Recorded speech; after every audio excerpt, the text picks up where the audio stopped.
दोस्तों, डरावनी और भूतिया कहानी सुनने में बहुत मजा आता है। भले ही हमारे घर वालों द्वारा सुनाई गई कहानियां सच ना हो, पर इन्हें सुनकर जो थ्रिल मिलता है उसकी बात ही कुछ और है। घर वालों ने हमें बचपन से ही सरकटे भूत की कहानियां सुनाई होती है, जिससे सुनकर डर तो बहुत लगता है, पर कुछ दिनों बाद हम इन कहानियों को भूल जाते हैं। पर आज मैं आपके लिए 3 ऐसी स्टोरीज लेकर आया हूँ जो कि बिल्कुल रियल है और जिसे सुनने के बाद आप इन्हें मरते दम तक नहीं भूल पाओगे। अब दोस्तों, आज के इस एपिसोड में हम ऐसी 3 स्टोरीज को जानेंगे जिनके पीछे की बैक स्टोरी बहुत ही ज्यादा हॉन्टेड है। तो दोस्तों, बने रहे वीडियो के अंत तक। तो दोस्तों, मेरा नाम रोली और चलिए शुरू करते हैं आज के इस बेहतरीन एपिसोड को। Stories are just fiction, but tonight, Action News reporter Britt Carlson tells us a haunted tale that begins with a real unsolved mystery. Lights flickering, blinds snapping, and the hands of the clock moving. All unexplainable phenomenons that kept happening in a Chico apartment where Jodie Foster was living in 2000. Call it a coincidence, but Foster hopes her contact with the other side helps to solve this chilling case. In Chico for Action News, I'm Britt Carlson. अब दोस्तों, सबसे पहली कहानी है Joyce Vincent की, जो कि एक आम सी लड़की थी। पर जब उसके घर का दरवाजा खुला तो पूरी दुनिया ने वो देखा जिसे किसी ने भी कल्पना नहीं की थी। जोयस विंसेंट अपने सोफे पर बैठकर टीवी देख रही थी, पर वो जिंदा नहीं थी, बल्कि उसका कंकाल टीवी देख रहा था। उसके घर को जब चेक किया गया तो उन्हें वहां पर क्रिसमस के काफी सारे गिफ्ट मिले और उसके फ्रिज में रखा सारा खाना सड़ चुका था, जिनकी एक्सपायरी डेट साल 2003 की थी। अब जोयस एक ब्रिटिश लड़की थी, उसके फादर अफ्रीकन और उसकी माँ एक इंडियन थी। अब जोयस के अलावा उसकी 4 और बहनें थी और बचपन में उसकी माँ की मौत हो गई। अब जो उसके फादर थे उसने दूसरी शादी कर ली, जिसके कारण जोयस को अपनी 4 बहनों को पालना पड़ा। अब अपना कॉलेज पूरा करने के बाद उसने एक प्राइवेट कंपनी में जॉब शुरू कर दी और उसकी सैलरी काफी ज्यादा अच्छी थी, जिसके कारण वो अपने परिवार वालों को अच्छी तरह से पाल रही थी और उसके परिवार में कोई भी दिक्कत नहीं थी। अब दोस्तों, जो जोयस थी उसने अचानक से अपनी नौकरी छोड़ दी और उसने एक होटल में काम करना शुरू कर दिया। उसने होटल के सामने वाली बिल्डिंग में एक अपार्टमेंट किराए पर ले लिया, जहाँ पर मेनली नशेड़ी लोग रहते थे। अभी जितने भी नशेड़ी लोग थे, इनके पास ना तो खाने के पैसे थे और ना ही कोई काम धंधा, जिसके कारण पूरे दिन यहाँ पर वेले पड़े रहते थे। अब जो जोयस थी उसके जितने भी आधा रेंट था और आधे इलेक्ट्रिसिटी के बिल थे, वो हाउसिंग रेंट स्कीम भरती थी, जिसके कारण उसको पैसे की कोई भी दिक्कत नहीं थी और उसके काफी सारे पैसे सेव हो रहे थे। अब इसके बाद जनवरी 2003 से ही उसको किसी ने भी नहीं देखा था कि आखिर वो अचानक से कहाँ गायब हो गई। अब अचानक से उसके लैंडलॉर्ड ने सोचा कि क्यों ना बाकी बचे हुए पैसे ले लिए जाए, तो उसके घर पर पहुंच जाता है। अब जनवरी 2006 में उसके घर के सामने खड़ा था, उसने काफी देर तक बेल बजाई पर कोई भी रिस्पॉन्स नहीं मिला। तो उसने मास्टर की से अपने अपार्टमेंट का दरवाजा खोला और अंदर का नजारा जो कुछ भी उसने देखा वो सच में दिल दहला देने वाला था, जिसे देखने पर सभी के पैर कांप गए। क्या करे, सब कैसे हो सकता है। उसने अंदर देखा कि अंदर सोफे पर एक कंकाल बैठा हुआ है, जो कि देखने में कोई रोबोट जैसा लग रहा है, पर किसी को भी नहीं पता था कि आखिर ये है कौन। जब उन्होंने उसे ध्यान से देखा तो देखने में काफी ज्यादा भयानक था और उन्हें पता चला कि ये किसी इंसान का स्केलेटन है, जो कि बिल्कुल असली है। अब इसके बाद उन्होंने वहां पर पुलिस को बुला लिया और साथ ही एम्बुलेंस भी आ गई। उस कंकाल को वहां पर से फोरेंसिक लैब भेज दिया गया, जहां पर पता लगाना था कि आखिर ये क्या है और आखिर सब कैसे हुआ। अब दोस्तों, पुलिस वालों ने इस अपार्टमेंट की इन्वेस्टिगेशन शुरू कर दी और उन्हें पता चला कि कमरे का टीवी लगातार चल रहा है और उस पर BBC 1 चैनल लगा हुआ है। कमरे में हल्की हल्की लाइट के साथ साथ एक अजीब सी स्मेल फैली हुई थी, जो कि काफी ज्यादा बदबूदार थी। किसी को भी पता नहीं था कि आखिर ये लड़की कौन है और आखिर ये कैसे मर गई। रिपोर्ट से पता चला कि डेड बॉडी जोयस विंसेंट की है और सभी के होश तब उड़ गए जब उन्हें पता चला कि जोयस की मौत तो लगभग 3 साल पहले ही हो चुकी थी। अब इसके बाद पुलिस वालों ने जोयस की 4 बहनों के साथ पूछताछ शुरू कर दी, पर उन्होंने साफ मना कर दिया कि इसमें हमारा कोई भी हाथ नहीं है, हमें नहीं पता कि जोयस कहाँ है और हमने 2003 के बाद उसे नहीं देखा कि आखिर वो कहाँ पर है। अब इसके बाद पुलिस वालों ने जोयस के जो आसपास के पड़ोसी थे उनसे पूछताछ शुरू कर दी, पर उन्होंने भी साफ मना कर दिया कि इसमें हमारा कोई भी हाथ नहीं है।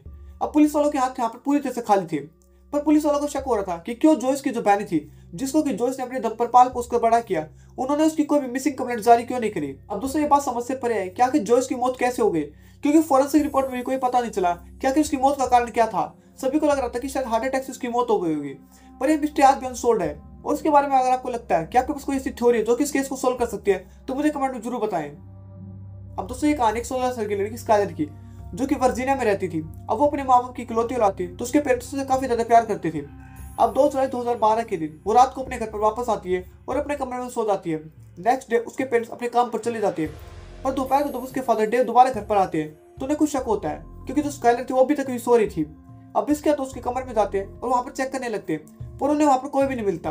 अब इसके बाद अपनी वाइफ मैरी को कॉल करते हैं, उससे पूछते हैं कि स्काइलर कहाँ है, पर वो भी उन्हें साफ साफ मना कर देते हैं कि मुझे नहीं पता कि स्काइलर कहाँ है। अब इसके बाद जो डेथ है वो काफी ज्यादा परेशान होने लगते हैं कि आखिर उनकी बेटी कहाँ गायब होगी।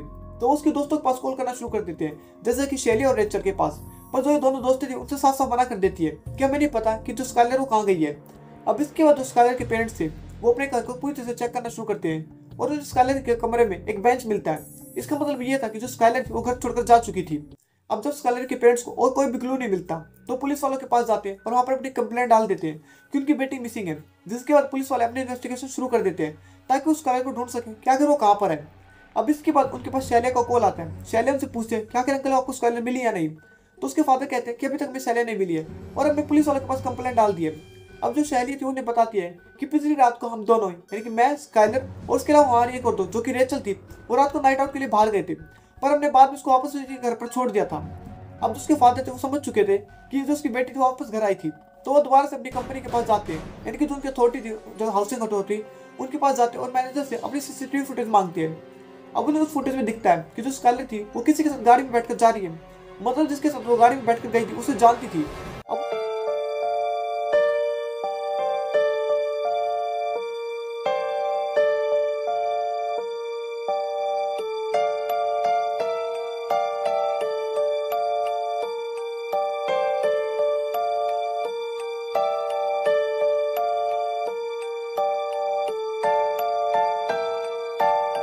अब उन्हें लगता है कि शायद वो किसी ट्रिप पर गई है, तो कुछ दिनों के लिए शांत बैठ जाते हैं। अब दूसरे जो कुछ दिनों का टाइम था अब वो कुछ महीनों में बीत गया, पर जो स्काइलर थी अभी भी मिसिंग थी। अब इसके बाद जो रेचल थी उसे दौरे पड़ने लगती है और वो लगातार पागल होने लगती है। अब उसके पेरेंट्स उसे एक साइकेट्रिस्ट के पास लेकर जाते हैं और कुछ दिनों के ट्रीटमेंट के बाद अब वो थोड़ी बहुत नॉर्मल होने लगती है। अब इसके बाद कुछ ऐसा होता है जिसे सुनने के बाद आपके भी रोंगटे खड़े हो जाएंगे, क्या अगर सब कैसे हो सकता है। अब दोस्तों जो रेचल थी वो पुलिस स्टेशन जाकर अपना कन्फेशन कर देती है। वो बताती है कि जिस रात को स्काइलर गायब हुई थी वो उस रात हमारे साथ ही थी, पर हमारे दिमाग में कुछ और ही प्लान था। हम नाइट आउट के लिए बाहर निकलते हैं और एक सुनसान इलाके में जाते हैं जहाँ पर हम नशे पते करते हैं। अब इसके बाद हमारा प्लान था कि हम वापस घर आने वाले थे, पर हमारे मन में जो स्काइलर थी उसके लिए काफी ज्यादा नफरत हो चुकी थी, क्योंकि वो हमारे साथ हमेशा चिपकी रहती थी, जिसके कारण हम काफी ज्यादा परेशान हो चुके थे और हमने उसे रास्ते से हटाने का प्लान बनाया। अब इसके बाद जब सारे लोग नशे में हो चुके थे, मतलब केवल स्काइलर नशे में थी, हम दोनों बिल्कुल अपने होशोहवास में थे, तो हमने उससे कहा कि तुम गाड़ी के पास जाओ और वहाँ पर हमारा लाइटर पड़ा उसे उठा लाओ। अब जैसे जो स्काइलर थी वो गाड़ी के पास जाने वाली थी, अचानक से हम दोनों ने पीछे से उसके ऊपर अटैक कर दिया। हमने उसके गले के ऊपर लगभग 55 बार से ज्यादा चाकू से अटैक किया, जिसके कारण उसकी ऑन द स्पॉट डेथ हो जाती है। अब इसके बाद हमने उसकी डेड बॉडी को एक झाड़ू में फेंक दिया और हम वापस अपने घर पर आकर सो गए। अब इसके बाद पुलिस वालों ने पूरी बात सुनी तो उनके भी रोंगटे खड़े हो गए कि कैसे कोई दोस्त अपनी दूसरी दोस्त के साथ ऐसा कर सकती है। उन्होंने रेचल द्वारा बताया कि जो लोकेशन थी उसके ऊपर इन्वेस्टिगेशन शुरू कर दी, जहाँ पर उन्हें स्काइलर की डेड बॉडी मिलती है, जिसकी हालत काफी ज्यादा खराब थी, जिसे देखने के बाद किसका भी दिल दहल जाए। अब दोस्तों इसके बाद पुलिस वाले स्काइलर की बॉडी को उसके पेरेंट्स को हैंड ओवर कर देते हैं, जिसके बाद स्काइलर के पेरेंट्स उसकी बॉडी का फ्यूनरल कर देते हैं। अब इसके बाद इन दोनों लड़कियों के ऊपर केस चलाया जाता है और जो शैलिया थी उसको उम्र कैद की और रेचल को 30 सालों की गैर जमानती सजा सुनाई जाती है, मतलब कि वो पैरोल पर भी बाहर नहीं आ सकती थी। अब दोस्तों ये एक ऐसा केस है जिसे समझना इतना भी आसान नहीं है, जिसमें दो दोस्तों ने अपनी एक तीसरी दोस्त की हत्या केवल इसलिए कर दी क्योंकि वो उससे नफरत करते थे। अब ये केस हमें सिखाता है कि क्यों हमें अपने आसपास के लोगों से बचकर रहना चाहिए। हमें किसी पर भी ऐसे यकीन नहीं करना चाहिए, चाहे कोई हमारा दोस्त हो, कोई हमारे रिलेटिव हो, क्योंकि हमें नहीं पता कि कोई हमारे लिए क्या मंसूबा पाले हुए है।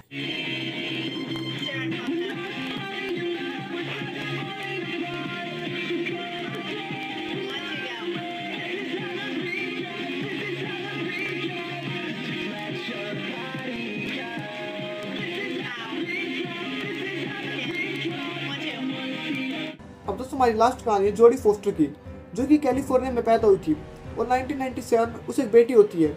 उसने जनवरी 2000 में एक अपार्टमेंट रेंट पर ले लिया। उसे पहले ही दिन इस घर से कुछ अजीब सी वाइब्स आ रही थी और उसे यहाँ पर कुछ अजीब सा लग रहा था। अब जो जोड़ी थी उसे एक विजन आने लगता है जिसमें एक लड़की सड़क किनारे चल रही थी और एक ब्लू कलर कार उसे लिफ्ट देती है। अब एक दिन जो जोड़ी थी वो अपनी बेटी को देखते हैं कि वो किसी के साथ बात कर रही है और सामने कोई भी मौजूद नहीं था। वो अपनी बेटी हैना से पूछती है क्या वो किससे बात कर रही है, तो उसकी बेटी कहती है क्योंकि मार्लिस नाम की लड़की से बात कर रही है और सामने कोई भी मौजूद नहीं है। अब इसके बाद घर में अजीबोगरीब घटनाएं होने लगती है, जैसे कि पानी का टपकना, गैस का बंद चालू होना, टीवी का अचानक से चालू होना बंद होना, जिसके कारण जो जोड़ी थी वो काफी ज्यादा परेशान हो चुकी थी क्या क्या सब घर में क्या चल रहा है। अब दोस्तों एक दिन जोड़ी ने देखा कि जो हैना की डॉल थी उसका म्यूजिक अपने आप बज रहा है, तो जोड़ी ने उसकी बैटरी को निकाल दिया, पर म्यूजिक अभी भी बजना बंद नहीं हुआ। अगले दिन जोड़ी का पड़ोसी से बताता है इसी अपार्टमेंट से एक लड़की गायब हो गई थी और किसी को भी नहीं पता चला क्या लड़की कहाँ गायब हो गई। अब जो जोड़ी थी उसने इस अपार्टमेंट को छोड़ दिया और उसे एक न्यूज़पेपर मिला जिसमें कि मार्लिस की मिसिंग रिपोर्ट छपी हुई थी। अब दोस्तों 7 नवंबर 1984 के दिन एक जैनिस हुकर नाम की लड़की पुलिस स्टेशन जाकर अपना क्राइम एक्सेप्ट करती है, जिसमें वो कहती है कि उसने अपने पति के साथ मिलकर एक लड़की को किडनैप किया था ताकि वो उसे अपने पति के लिए सेक्स स्लेव बना सके। जिसके बाद उसके पति ने उसके साथ काफी दिनों तक बलात्कार जैसा घिनौना काम किया और बाद में उसका गला काटकर उसकी हत्या कर दी। उन्होंने एक और लड़की जिसका नाम कोलिन स्टैन था उसको भी किडनैप किया था और बाद में उसके पति ने उसके साथ भी सेम काम किया, जिसके बाद उसको काफी ज्यादा परेशान हो चुकी थी, तो उसने अपने यहाँ पर आकर अपना क्राइम एक्सेप्ट कर लिया। अब इसके बाद उसकी पत्नी की गवाही पर जो पुलिस वाले थे उसके पति को अरेस्ट कर लेते हैं और बाद में उसके ऊपर केस चलता है और उसे 104 सालों की गैर जमानती सजा सुनाई जाती है। मतलब उसकी पूरी जिंदगी अब जेल में बीतने वाली थी मरते दम तक। अब दोस्तों ये केस तो सॉल्व हो चुका था और जो हत्यारा था उसको उसकी सजा मिल चुकी थी, मतलब उसे मरते दम तक अब जेल में रहना था। पर जो मार्लिस का केस था वो भी अनसॉल्व था। तो अचानक से एक दिन जो जोड़ी थी उसको एक विजन आता है जिसमें से कुछ नंबर दिखाई देते हैं जो कि थे 35.76 जो कि एक कोऑर्डिनेट था। अब इसके बारे में वो पुलिस वालों को बताती है। तो जो पुलिस वाले थे वो इस कोऑर्डिनेट को ढूंढना शुरू करते हैं। अब जब वहां पर वो चेकिंग करना शुरू करते हैं तो उन्हें वहां पर एक डेड बॉडी दफनाई हुई मिलती है जो कि थी मार्लिस की। अब इसके बाद जो पुलिस वाले थे अपना पूरा जोर लगाते थे और उन्हें फिर भी पता नहीं चलता क्या कि जो मार्लिस उसकी मौत कैसे हुई थी और आखिर उसका हत्यारा कौन था। ये केस आज भी ओपन है पर किसी को भी नहीं पता क्या आखिर मार्लिस का हत्यारा कौन था। 7 years after moving out, Foster started researching the Hooker case and the missing girl, 18-year-old Marie Elizabeth Spanicki, who went by the nickname Marliz. He gave me a picture of the girl who was supposedly murdered. Hannah had drawn a picture for me of her angel, my Liz, and it was so similar. It really freaked me out. अब दोस्तों ये थी वो 3 घटनाएं जिसके बारे में मैंने आज आपको बताया, जिनकी बैक स्टोरी काफी ज्यादा मिस्टीरियस है, जिसके बारे में किसी को भी नहीं पता क्या कि इनको सोल्व कैसे किया जाए। अब आपके पास कोई भी ऐसी थ्योरी है जो कि इन तीनों केसेस को सोल्व कर सकती है, मुझे कमेंट में जरूर बताएं। तो दोस्तों आज के लिए बस इतना ही। आई होप आपको वीडियो पसंद आया होगा। अगर वीडियो पसंद आए तो वीडियो को लाइक कर दे और चैनल को सब्सक्राइब कर ले ताकि आपको आने वाले वीडियो का नोटिफिकेशन सबसे पहले मिल सके। तब तक के लिए thank you and have a nice day.